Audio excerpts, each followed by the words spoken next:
Hello everyone, welcome to study with Fundoo. I hope आप सब ठीक होंगे। तो फ्रेंड्स, आज की वीडियो में हम डिस्कस करेंगे द जैगुआर, जो कि टेड ह्यूग्स ने लिखी है। इससे पहले हमने टेड ह्यूग्स की 2 पोएम्स डिस्कस कर दी हैं, द थॉट फॉक्स एंड हाक रोस्टिंग। तो आज हम डिस्कस करेंगे द जैगुआर। ये पोएम 20 लाइन्स की है और इसे 5 क्वाड्रेंट्स में डिवाइड किया गया है। हर क्वाड्रेंट की राइमिंग स्कीम ABBA है। तो पोइम स्टार्ट करने से पहले हम टेड ह्यूग्स के बारे में जान लेते हैं। इनका बर्थ 17 अगस्त 1930 को और डेथ 28 अक्टूबर 1998 को हुई थी। ये एक इंग्लिश पोइट थे, ट्रांसलेटर थे और साथ ही साथ चिल्ड्रंस राइटर थे। इनके फेमस वर्क हैं के बर्ड्स, द हाक in the rain, flowers and insects etcetera.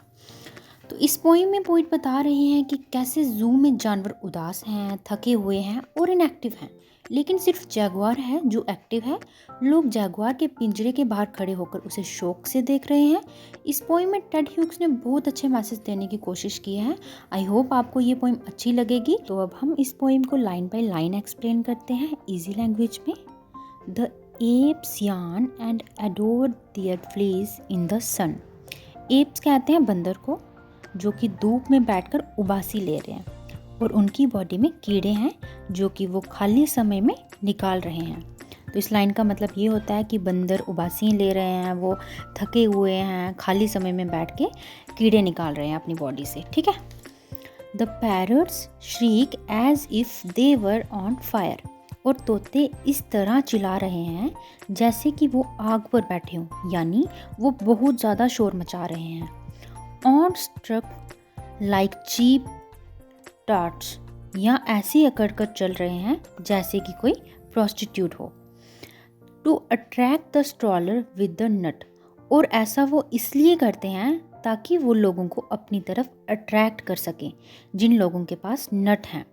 यानी पोइट यहाँ पर बता रहे हैं कि पैरट्स भूखे हैं और अपनी भूख की वजह से पैरट्स प्रोस्टिट्यूट की तरह चल रहे हैं ताकि लोग उनकी तरफ अट्रैक्ट हो सके। Fatigued with indolence tiger and line. और आलस के कारण थके हुए टाइगर और लाइन, यानी वो एनिमल्स जो फुर्ती के लिए जाने जाते हैं, वो भी थके हैं। लाई स्टिल एज द सन, यानी सूरज की तरह वो एक ही जगह पर ठहरे हुए हैं। The boa constrictors coil. Poet कहते हैं कि जिस तरह सूरज एक जगह में ही ठहरा रहता है, वो हिलता नहीं है, उसी प्रकार उसी तरह बोआ कॉन्स्ट्रिक्टर भी एक ही जगह पर ठहरा हुआ है। बोआ कॉन्स्ट्रिक्टर होता है स्नेक, यानी कि वो स्नेक जिंदा ही नहीं लग रहा है क्योंकि वो एक ही जगह पर ठहरा है। Is a fossil cage after cage seems empty. क्या ये सिर्फ ढांचे हैं? क्या इनमें जान नहीं है? क्योंकि ये जानवर एक जगह से हिल ही नहीं रहे हैं, कोई हरकत नहीं कर रहे हैं, इसीलिए ऐसा लगता है कि ये सभी पिंजरे खाली हैं। और stinks of sleepers from the breathing straw. क्योंकि इन पिंजरों में कोई भी हरकत नहीं हो रही, इसलिए इन पिंजरों से अब स्मेल आने लगी है, यानी पिंजरे सड़ रहे हैं। It might be painted on a nursery wall. और जिस तरह नर्सरी क्लास यानी छोटे बच्चों की क्लास की वॉल्स डेकोरेट की होती हैं, उसी तरह ये जानवर भी ऐसे लग रहा है कि जैसे ये पेंट किए हुए हैं, मतलब इनमें कोई भी हरकत नहीं हो रही है, बस एक बेजान पेंटिंग की तरह जमे हुए हैं। But who runs like the rest past these arrives. पर ये जानवर कौन सा है जो और जानवरों से अलग है? ये लोगों के आने पर भाग रहा है। At a cage where the crowd stands, stars mesmerized। और भीड़ उस जानवर के पिंजरे के बाहर खड़े होकर उसे घूर रही है और उस जानवर को देखकर खो गई है। As a child like a dream। और इस तरह खो गई है जैसे एक बच्चा अपने सपनों में खो जाता है। At a jaguar hurrying enraged through Parisian darkness after the drills of his eyes। Friends, यहाँ पर पोइट कहते हैं कि जिस तरह जंगल में जैगुआर की चाल थी, वैसी चाल इस पिंजरे में भी है। इस पिंजरे में उसकी मूवमेंट पर कोई फर्क नहीं पड़ा। जैसा वह जंगल में था वैसा ही इस पिंजरे में भी है, और पिंजरे के अंधेरे में उसकी आंखें सभी को घूर रही हैं। On a short fierce fuse not in boredom.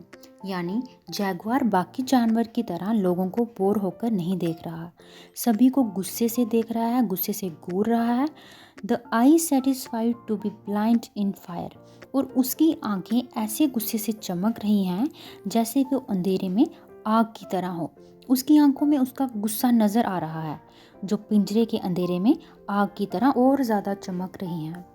Bye the bang of blood in the brain deaf the ear, और वो ऐसे लग रहा था जैसे उसके सिर पर खून सवार है और उसे कुछ भी सुनाई नहीं दे रहा, और साथ ही साथ वो इतनी ज़ोर से दहाड़ता है मानो सबके कान के पर्दे फट जाएंगे। He spins from the bars but there is no cage to him, यानी वो इस पिंजरे में ही गोल गोल घूमता है। ये पिंजरा उसके शरीर को तो कैद कर सकता है, लेकिन उसके लिए कोई पिंजरा नहीं बना है। More than to the visionaries his cell, जो उसकी नज़र और उसके गुस्से को बंद कर सके। यानी ये जू का पिंजरा उस जैगुआर को तो एक जगह पर कैद कर सकता है, लेकिन वो सिर्फ उसके शरीर को कैद कर सकता है, ना कि उसकी विज़न और उसके गुस्से को। His stride is wildernesses of freedom, उसकी चाल में वाइल्डरनेस और फ्रीडम नज़र आती है, यानी उसकी चाल जंगली है और वो बिल्कुल आज़ाद लगता है। The world rolls under the long thrust of his heel, ये दुनिया उसके पैरों के पंजों के नीचे लड़क रही है। यानी पोइट का कहना है कि अर्थ जो रोटेट कर रहा है वो उस जैगुआर के पैरों के नीचे कर रहा है। पूरा कंट्रोल है जैगुआर का अर्थ की रोटेशन पर। Over the cage floor the horizons come, और जैगुआर पिंजरे के बाहर हॉरिजन्स को नहीं देखता, बल्कि वो खुद ही हॉरिजन है। ये पूरी दुनिया उसी से शुरू होती है और उसी पर ख़त्म होती है, और यही पोइट कह रहे हैं। तो फ्रेंड्स, यहाँ पर ये पोइम ख़त्म हो जाती है। पोइम में एनिमल इमेजरी का यूज़ किया गया है और जैगुआर को बहुत पावरफुल दिखाया गया है। Thanks for watching. I hope आपको वीडियो अच्छी लगी होगी। Please like, share and subscribe and press the bell icon for more videos. Bye bye.